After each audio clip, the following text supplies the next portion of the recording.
नमस्कार साथियों। आज हम एक बार फिर से चर्चा करेंगे एलटीसी कैश वाउचर स्कीम के डाउट्स और क्लैरिफिकेशन के बारे में। जी हाँ साथियों, department of expenditure ministry of finance ने एलटीसी कैश वाउचर स्कीम के संबंध में कुछ एफएक्यू जारी किए गए हैं, अर्थात कुछ डाउटों को क्लियर किया है।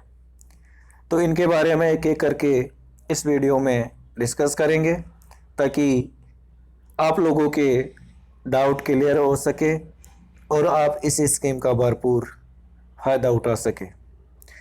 तो साथियों, सबसे पहले आपसे अनुरोध है कि अभी तक यदि आपने चैनल को सब्सक्राइब नहीं किया है तो ज़रूर सब्सक्राइब कर दें, क्योंकि सब्सक्राइब करने के कोई पैसे नहीं लगते हैं और ये आपके अपने एक साथी का चैनल है। तो साथियों, आप चैनल को सब्सक्राइब कर लें ताकि हम आगे बढ़े और इन एफएक्यूज के बारे में चर्चा करें। तो साथियों, शुरू करते हैं।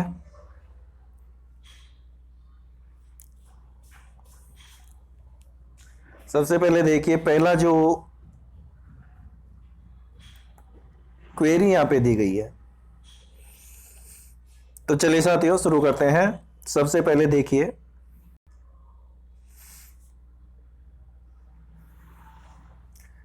तो साथियों चलो एक एक करके हम इनके बारे में डिस्कस करते हैं। तो यहाँ जैसे सबसे पहली क्वेरी जो है उसके बारे में हम चर्चा करेंगे। एक आम क्वेरी है और सभी जानना चाहते हैं कि है क्या। साथियों, इस पहली क्वेरी में ये पूछा गया है कि जिन कर्मचारियों का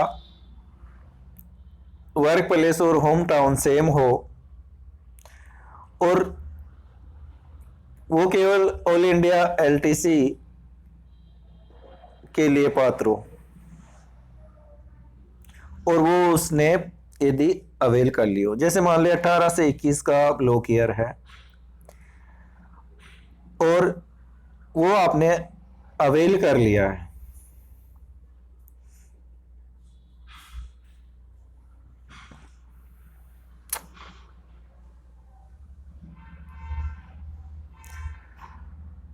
तो साथियों एक एक करके शुरुआत करते हैं और सबसे पहली क्वेरी के बारे में डिस्कस करते हैं। इस क्वेरी में कहा गया है कि an employee whose work place and home town are same and is eligible for only one all India LTC in one block year, if that LTC is exhausted will he be eligible for this scheme. इसका मतलब क्या हो साथियों? इसका मतलब ये है कि यदि किसी कर्मचारी का वर्क प्लेस यानी जहां वो काम कर रहा है वो और उसका होम टाउन एक ही है, तो ऐसे मामलों में आप जानते हैं कि ऐसे कर्मचारियों को जिनका होम टाउन और कार्यालय एक ही जगह है, उनको 4 साल में एक बार ऑल इंडिया एलटीसी ही मिलती है। तो इन कर्मचारियों के बारे में पूछा गया है कि यदि ऐसे कर्मचारियों को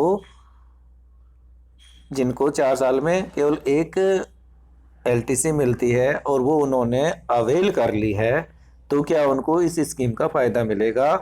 तो देखिए साथियों, इसके संबंध में लिखा गया कि नहीं, ऐसे कर्मचारियों को इस स्कीम का फ़ायदा नहीं मिल सकता, क्योंकि ये स्कीम का फ़ायदा तभी मिल सकता है जब आपने एलटीसी अवेल नहीं की और आपको ड्यू यानी जो एलटीसी आपके लिए बनती है उसके बदले में ही ये स्कीम मिल सकती है। ठीक है, इसी तरह अब दूसरी क्वेरी के बारे में बात करते हैं। दूसरी क्वेरी ये है कि if an employee does not have enough leave और less than minimum balance of 40 days which is required his leave account and avail leave encashment for LTC, whether will be eligible for leave encashment in this scheme। साथियों, दूसरी query में क्या कहा? इसमें कहा गया है कि यदि किसी कर्मचारी के खाते में 40 दिन की अनलीव बैलेंस नहीं है, तो क्या वो लीव इनकेसमेंट के लिए एलिजिबल है? तो साथियों, आप जानते हैं कि लीव इनकेसमेंट लेने के लिए आपके खाते में कम से कम 40 दिन का अर्जित अवकाश यानी अनलीव होनी चाहिए, ईएल होनी चाहिए, तभी आपको लीव एनकेसमेंट मिलेगा। तो इसके संबंध में पूछा गया कि यही फॉर्मूला इस स्कीम में भी लागू होगा, तो इसमें भी वही फॉर्मूला लागू होगा। इसमें यही रिप्लाई दिया गया है कि leave encashment is to be in accordance with health schedule. The employee can however avail the benefit of scheme without the leave encashment if such encashment is not available. जी हाँ साथियों, यहां कहा गया है कि यदि आपके अकाउंट में कम से कम 40 दिन की अर्जित अवकाश क्रेडिट होगी तभी आप लीव एनकेसमेंट ले सकते हैं, जैसा कि एलटीसी रूल में। लेकिन यदि आपके अकाउंट में 40 दिन नहीं है तो आप लीव एनकेसमेंट लिए बिना भी इस स्कीम का फायदा उठा सकते हैं और डीम्ड फेयर ले सकते हैं। ठीक है साथियों, ये हो गई हमारी दूसरी क्वेरी की बात। अब आगे देखेंगे अपन थर्ड क्वेरी के बारे में। थर्ड क्वेरी की क्या पूछी गई है? If an employee has already availed home town LTC only for sale for 2018-19 along with leave encashment, can he now claim LTC cash voucher scheme with LTC for sale from block year 2020-21 and for remaining family members from block year 18-19? इसमें query क्या है? साथ इसमें query है कि मान लीजिए कोई एम्प्लॉय खुद के लिए होम टाउन की LTC अवेल कर चुका है 2018-19 के लिए और लीव एनकेसमेंट भी ले लिया है, तो क्या वो अब LTC कैश वाउचर स्कीम के तहत 2021 के ब्लॉक का फायदा ले सकता है और जो उसके फैमिली मेंबरों ने 18-19 के लिए अवेल नहीं किया क्या उनके लिए भी ले सकता है? तो ऐसे मामले में रिप्लाई ये दिया गया कि हाँ, वो लीव एनकेसमेंट क्लेम कर सकता है और LTC का फायदा भी ले सकता है, लेकिन लीव एनकेसमेंट के शर्त है कि उसने 60 दिन से ज़्यादा अवेल नहीं किया हो। पहले मैक्सिमम 60 दिन ही अवेल किया जा सकता है LTC में और इस स्कीम को मिलाते हुए वो 60 दिन ही रहेगा। तो समझ गए साथियों, यदि 18-19 का आपने अवेल कर लिया और आपकी फैमिली मेंबर्स ने नहीं किया तो उसका आप अवेल कर सकते हैं और 20-21 के लिए खुद का अवेल कर सकते हैं और उसके लिए लीव एनकेसमेंट भी ले सकते हैं।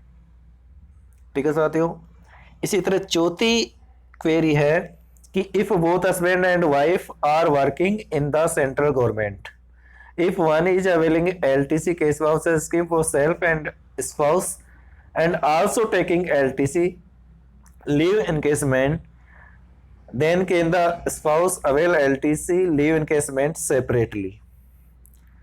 तो साथ ही जैसा कि आपको मालूम है, जो दोनों हस्बैंड वाइफ सरकारी सेवा में है और उनमें से एक यदि LTC अवेल करता है जॉइंटली, यानी वो खुद का भी अवेल करता है और अपने स्पाउस का भी अवेल कर लेता है, तो उस कंडीशन में अभी तक नियम ये है कि जो लीव एनकेसमेंट मिलेगा वो दोनों को मिलेगा। तो इसी संदर्भ में पूछा गया है कि मान लीजिए एक जना दोनों के LTC अवेल कर रहा है कैश वाउचर स्कीम के तहत, तो क्या लीव एनकेसमेंट दोनों को मिलेगा? तो इसका जवाब दिया गया इस हाँ, दोनों को मिलेगा, जैसा कि LTC में मिलता है। ठीक है साथियों, फिर एक बार हम आगे चलते हैं और अगली क्वेरी के बारे में चर्चा करते हैं। तो अगली क्वेरी है क्वेरी नंबर 5। इसमें क्या कहा गया? इसमें पूछा गया है कि if an employee avails only deemed LTC fare without leave encashment and spends less than or equal to 3 times of the deemed fare entitlement, how much reimburse will he get? इसमें एक आ गया साथियों, ये बहुत ही अच्छी क्वेरी है और कई लोगों को परेशान कर रही है, तो इसको आप ध्यान से समझिए। इसमें ये पूछा गया है कि क्या एक एम्प्लॉय यदि बिना लीव एनकेसमेंट लिए डीम्ड फेयर का फायदा लेना चाहता है और वो उसका 3 टाइम एक्सपेंडिचर भी करता है, तो क्या वो ऐसा कर सकता है? और यदि ऐसा करता है तो उसको रिएम्बर्समेंट कितना मिलेगा, पूरा डिविडेंड फेयर मिलेगा या कुछ कम मिलेगा। साथ ही इसके बारे में कहा गया है कि reimbursement will be on pro rata basis. जी हाँ साथियों, पूरा नहीं मिलेगा, परसेंटेज बेस पे यानी प्रोरेटा बेस पे इसमें दिया जाएगा। इसके बारे में यदि किसी को समझ में नहीं आ रहा हो, कोई समझना चाहता हो तो वो मुझे कमेंट कर सकता है, मैं उसको पूरा कैलकुलेट करके बता दूंगा, चिंता नहीं करें। और या फिर से एक वीडियो भी इस पे अलग से बना देंगे, यदि आपको समझ में नहीं आ रहा हो तो कमेंट जरूर करें। हाँ, ये जरूर है कि इसमें पूरा नहीं मिलेगा, प्रोरेटा बेसिस पे मिलेगा। वैसे ही अब छठी क्वेरी है कि वेदर परचेज ऑफ गुड्स और सर्विसेज ऑन लोन और EMI will be covered under this scheme. एक ये भी बहुत बड़ा क्वेश्चन है। कई कर्मचारी साथियों ने मुझसे पूछा कि क्या मैं लोन पे कार ले रहा हूं, उसका बिल लगा सकता हूं, उसका रियम्बर्समेंट मिलेगा। तो मैंने हालांकि इन क्लैरिफिकेशन के आंसर से पहले उनको यही कहा था कि लॉजिकली तो मिलना चाहिए, क्योंकि हम खर्चा चाहे कहीं से लोन लेके करें चाहे अपनी जेब से करें, गवर्नमेंट को तो ये चाहिए कि आपको जितना दे रही है, आपको 20,000 दे रहे हैं तो आप 60,000 खर्च करवाना है, प्लस लीव इनकेसमेंट खर्च करवाना। तो अब ये वित्त मंत्रालय ने भी अपने इस एफएक्यूज में स्पष्ट कर दिया गया है कि आप ईएमआई पे भी परचेज कर सकते हैं, लेकिन शर्त यह है कि जो गुड्स और सर्विसेज है उन पे जो जीएसटी लगता है वो 12% या उससे ज्यादा लगना चाहिए, और जो परचेजिंग हुई है वो 12 अक्टूबर 2020 के बाद की होनी चाहिए और उसके बाद का बिल होना चाहिए। ये भी इसमें क्लियर किया गया। ठीक है साथियों, थोड़ा और आगे चलते हैं और क्वेरी नंबर 7 के बारे में डिस्कस करते हैं। क्वेरी है कि for those officials having 3 hometown LTCs and 1 all India LTC, can they avail special case package for year 2020 in 2021 up to 31/3/2021 and avail LTC for 2021 and also in 2021। साथियों समझिए, ये भी बहुत जो नए कर्मचारी साथी हैं उनके लिए बहुत इंपॉर्टेंट है, क्योंकि उनको हर साल एलटीसी मिलती है, 3 साल तक होम टाउन और चौथे साल ऑल इंडिया। तो इसके बारे में ये पूछा गया है कि ऐसे कर्मचारी क्या जिन्होंने 2020 की अवेल नहीं करी है तो क्या वो उसको 21 में अवेल कर सकते हैं। 21 में 31 मार्च तक कैश वाउचर स्कीम है, तो मान लीजिए आपने 20 की अवेल नहीं करी लेकिन 20 की आप कैश वाउचर स्कीम के तहत लेना चाहते हैं और आप जो खरीदारी है वो मान लो जनवरी में करना चाहते हैं, तो क्या ऐसा कर सकते हैं। तो जी हाँ, आप बिल्कुल ऐसा कर सकते हैं, एक इसमें क्लियर कर दिया गया है। आप 2020 की एलटीसी के बदले कैश वाउचर स्कीम का फायदा ले सकते हैं और 31 मार्च तक परचेजिंग कर सकते हैं। यदि 20 की नहीं है, यदि 20 के आपने अवेल कर लिया तो आप 21 की भी अवेल कर सकते हैं 31 मार्च तक इस स्कीम के तहत। तो ये बहुत बेनिफिशियल है नए कर्मचारियों के लिए, इसको समझे आप। ठीक है साथियों, कोई डाउट हो तो कमेंट में पूछेगा, जरूर पूछेगा। अगली क्वेरी है क्वेरी नंबर 8। इसमें पूछा गया if A fresh recruit who is governed bye LTC rule for new recruits in his 8th year after recruitment opts for this scheme, can he submit bills having date of January to March 2021। तो साथियों इसमें ये पूछा गया है कि किसी कर्मचारी का यदि 8th ईयर का एलटीसी है जो कि ऑल इंडिया होता है रिक्रूटमेंट के, तो क्या वो अपने बिल जो है वो जनवरी से मार्च तक के भी सबमिट कर सकता है, 21 तक के। तो इसमें एक आ गया कि S, but 1 block year of LTC or 1 LTC to be foregone to avail the benefit of the special scheme। हाँ कर सकता है ऐसा, लेकिन इसके बदले उसकी 1 ब्लॉक या 1 LTC फोरफिट हो जाएगी। इसके मतलब इन लियो भी होगी वो, तो इसलिए एक एलटीसी इसके बदले में चली जाएगी। इस बात का ध्यान रखें। अब 9th क्वेरी क्या है? Since the fresh recruits are not allocated block year can they avail this scheme. तो साथियों, कुछ नए कर्मचारियों के मन में डाउट था कि इसमें तो 18 से 21 वाला ब्लॉक दिया गया, हमको तो ब्लॉक अलॉट ही नहीं होता, हमको तो हर साल एलटीसी मिलती है, क्या हमें भी मिलेगा? तो इसी का जवाब ये डिपार्टमेंट ऑफ एक्सपेंडिचर ने दे दिया है। हाँ, ऐसे कर्मचारियों को भी इस स्कीम का लाभ मिलेगा, जिनको हर साल मिलती है उनको भी इसका लाभ मिलेगा साथियों। अगली क्वेरी के बारे में बात करें। अगली query number 10, can the payment be made by cheque, DD, bankers cheque, NEFT, RTGS. साथियों, ये भी एक बहुत महत्वपूर्ण है, ध्यान से देखिए। पहले ये दिया गया था डिजिटल माध्यम। अब कई बार डाउट हो जाता है कि क्या चेक डिजिटल माध्यम है, डीडी डिजिटल माध्यम है, बैंकर्स चेक है, क्या ये डिजिटल? एनईएफटी और आरटीजीएस तो जानते हैं सभी की, ये तो डिजिटल माध्यम है। लेकिन अब स्पष्ट कर दिया गया है कि आप चेक से पेमेंट कर सकते हैं, डीडी से भी पेमेंट कर सकते हैं, बैंकर्स चेक से भी पेमेंट कर सकते हैं। देखिए साथियों, अब आप इस बात का टेंशन नहीं ले कि आपको सिर्फ ऑनलाइन ही पेमेंट करना है, आप चेक और डीडी से भी कर सकते हैं। अब अगली क्वेरी पे बढ़ते हैं। Query number 11, if a defence employee wants to buy a car from defence canteen attracting only 14% GST as against 28% GST in the market, can he avail this scheme?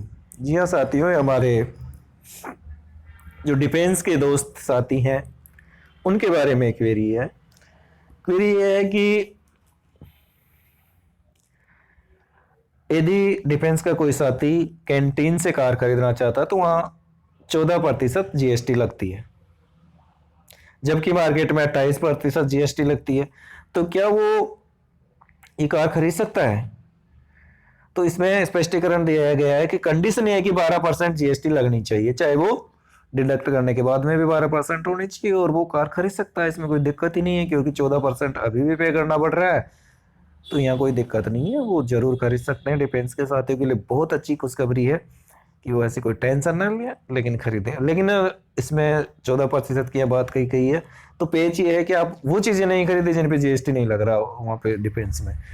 कम से कम 12% जीएसटी, छूट देने के बाद भी 12% होना चाहिए। तो इस बात का आप लोग ध्यान रखिएगा साथियों। क्वेरी नंबर 12 है, if an employee has already exhausted 60 days of leave encashment, can he further avail 10 days leave encashment?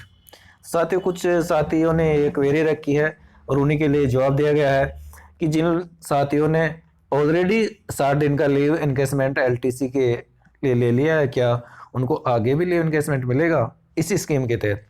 तो साथियों, इसके लिए स्पष्टीकरण दिया गया, नहीं, उनको लीव एनकेसमेंट नहीं मिलेगा, वो केवल डीम्ड फेयर के लिए स्कीम का फायदा ले सकते हैं। स्कीम का फायदा मिलेगा लेकिन केवल डीम्ड फेयर के लिए, लीव एनकेसमेंट के लिए नहीं। तो ये बात क्लियर है साथियों। थोड़ा और आगे चलें। Query number 13, if an employee is availing cash scheme against year 2018-19 extended till 31st December 2020, can he submit bill from January 21 to March 21? साथियों, ये बहुत इंपॉर्टेंट क्वेरी है, समझिए इसको। इसमें ये पूछा गया है कि यदि एक कर्मचारी जिसकी 18 से 19 की एलटीसी ड्यू थी, जो कि वो ग्रेस पीरियड में ले सकता है 31 दिसंबर 20 तक, तो वो उसको अवेल करना चाहता है इस स्कीम के तहत। लेकिन समस्या है कि 31 दिसंबर 20 उसकी अवेल करने की लास्ट डेट है। तो ऐसी स्थिति में क्या वो जनवरी से लेके मार्च के बीच में भी खरीदारी कर सकता है और उसके बिल पेश कर सकता है?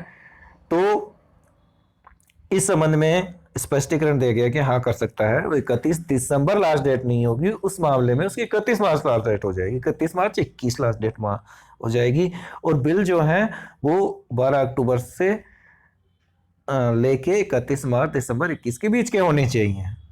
तो चिंता नहीं करें कि जिनका ग्रेस पीरियड 31 दिसंबर को खत्म हो रहा है, क्या वो अवेल कर सकते हैं, नहीं कर सकते स्कीम को? जी हाँ, कर सकते हैं, और 31 मार्च तक के बिल इसके लिए मान्य होंगे, यानी 31 मार्च से पहले लेकिन आपको सेटलमेंट कर देना चाहिए, इस बात का ध्यान रखिए साथियों। अगली क्वेरी है query number 14। Query number 14, if a child is less than 5 years old then he is not eligible for welfare, will he be counted as a dependent for this scheme? सुनिए, एक समस्या और आती है कि कुछ कर्मचारी साथियों के छोटे बच्चे जिनका रेलवे में फुल फेयर नहीं लगता, एयर में तो उनको फुल मिल जाता है लेकिन रेलवे में नहीं मिलता, या जो मान लीजिए एयर के एलिजिबल नहीं है, लेकिन अब इस स्कीम में क्या होगा? तो इस स्कीम में क्या गया है कि उसको डिपेंडेंट माना जाएगा एलटीसी रूल के हिसाब से। अगर वो डिपेंडेंट है, 5 साल से कम का भी है, तो उसका डीम्ड फेयर पूरा ही मिल जाएगा और वो फैमिली मेंबर मान लिया जाएगा।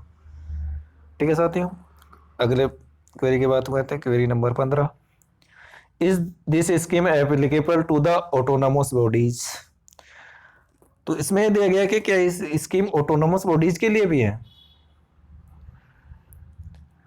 तो साथ ही इसमें एक स्पष्टीकरण ये दिया गया है कि autonomous bodies can adopt the scheme provided they are already implementing LTC scheme similar to the central government scheme before 12/10/20।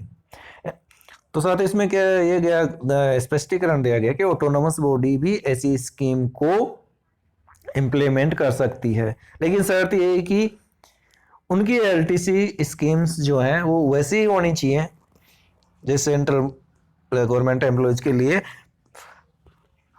हैं, और वो उन्होंने 12 अक्टूबर से पहले लागू कर रखी हो, यानी वो अब लागू नहीं कर सकते। यदि पहले से भी उनकी LTC schemes central government employees की जैसी है तो वो इस स्कीम को लागू कर सकते हैं।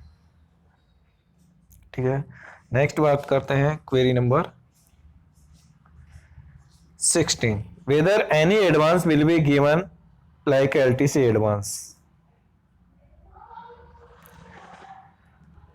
तो इसके लिए अब ये है कि क्या कोई एडवांस दिया जाएगा? तो आपको ये तो पहले ही बता दिया गया था कि हाँ इसमें एडवांस मिलेगा, डीम्ड फेयर का 50% और लीव एनकेशमेंट 100%। तो इसमें कोई डाउट ज्यादा था नहीं। अब नेक्स्ट बात करते हैं क्वेरी नंबर 17,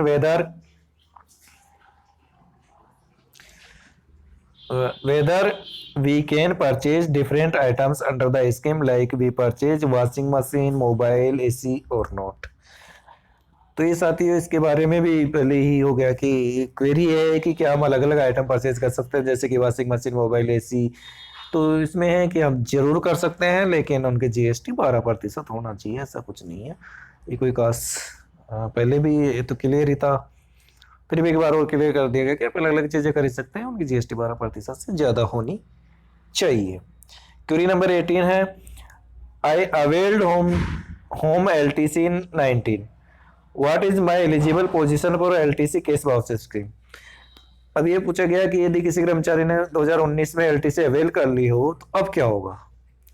तो इसमें क्या गया, this scheme is for the LTC block 1821 normally A block contains 2 LTC pair, 2 LTC pair home town and anywhere in India. If one has been availed and the other remaining, the same can be utilized for this purpose.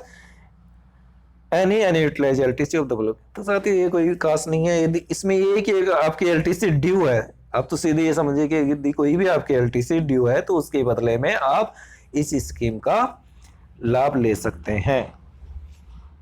ठीक है साथियों, आगे चलते हैं और आगे थोड़ा देखते हैं। क्वेरी नंबर 19, इसमें how spending of 3 to 4 times on purchasing of products will be tracked, will purchase made online from e commerce website be acceptable. साथियों क्या कि ये कैसे देखा जाएगा कि ऑनलाइन का मतलब क्या है कि ई कॉमर्स से भी हम परचेज कर सकते हैं क्या? तो इसमें दिया गया जी हाँ कर सकते हैं। Any purchase with digital mode is to be supported by invoice based on production of invoice. The spending is calculated. The intention of this scheme is to encourage every mode of purchase. It is for the employees to choose a suitable digital mode. तो आप कहीं से भी purchase करिए।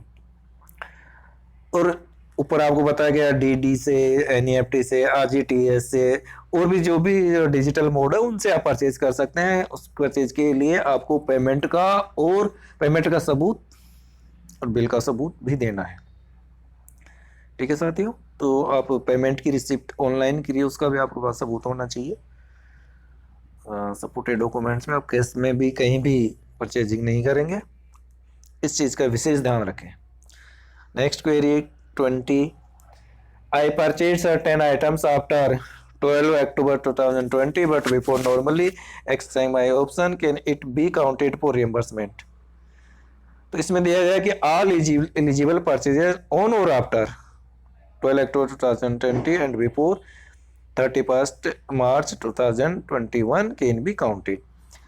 तो इसमें कि आपने ऑप्शन बाद में दिया है, लेकिन आपने 12 अक्टूबर के बाद में कोई चीज़ खरीद ली तो क्या वो इसमें आएगी? जी हाँ, बिल्कुल आएगी। ऑप्शन आपने दिया हो या नहीं दिया हो, अब भी दे सकते हैं आप ऑप्शन, लेकिन जो आपके बिल है, इनवॉइस जो है, वो होनी चाहिए 12 अक्टूबर से लेके 31 मार्च 21 के बीच में। 12 अक्टूबर 20 से 31 मार्च 21 के दौरान की होनी चाहिए। ठीक है साथियों, थोड़ा और आगे बढ़ते हैं। अभी देखिए query number 21, whether the advance taken under the scheme is to be settled within 30 days of disbursal of advance as stipulated under LTC rule, can receipt be in the name of any dependent। तो साथियों, ये query का पहले भी मैंने एक video बनाया था, उसके तब भी मैंने इसके बारे में बता दिया था। क्वेरी है कि क्या इस स्कीम के तहत आपको जो एडवांस मिला उसको LTC रूल के हिसाब से 23 दिन में सेटल करना होगा। तो साथियों, इसके बारे में स्पष्टीकरण पहले भी आ चुका था, अभी भी दे दिया गया कि इस स्कीम के तहत 1 महीने वाली शर्त लागू नहीं होगी। इसकी कहता आपको 31 मार्च 2021 तक सेटलमेंट कर देना है, यानी आपको परचेजिंग कर लेनी है 31 मार्च 21 तक और बिल कार्यालय में सबमिट कर देने हैं। और बिल जो है वो आपके नाम से भी हो सकते हैं और आपके डिपेंडेंट फैमिली मेंबर के नाम से भी हो सकते हैं, इसमें कोई दिक्कत नहीं है साथियों। तो साथियों, ये थे हमारे 21 प्रश्न और उनके जवाब, जो कि वित्त मंत्रालय के व्यय विभाग द्वारा जारी कर दिए गए हैं। तो साथियों, उम्मीद है आपको जानकारी पसंद आई होगी। यदि मेरे बताने के तरीके में कोई सुधार की आवश्यकता हो तो कमेंट करें, और पसंद आई हो जानकारी तो इस वीडियो को लाइक जरूर करें और अपने साथियों को भी शेयर कर दें ताकि उनको भी फायदा हो सके। और अंत में आपसे हाथ जोड़ के प्रार्थना है कि यदि अभी तक आपने चैनल को सब्सक्राइब नहीं किया है तो एक बार सब्सक्राइब जरूर कर दी साथियों। आपके अपने इस भाई का चैनल है और इसमें कोई पैसे भी नहीं लगते हैं, तो सब्सक्राइब जरूर करें। नमस्कार दोस्तों, नमस्ते।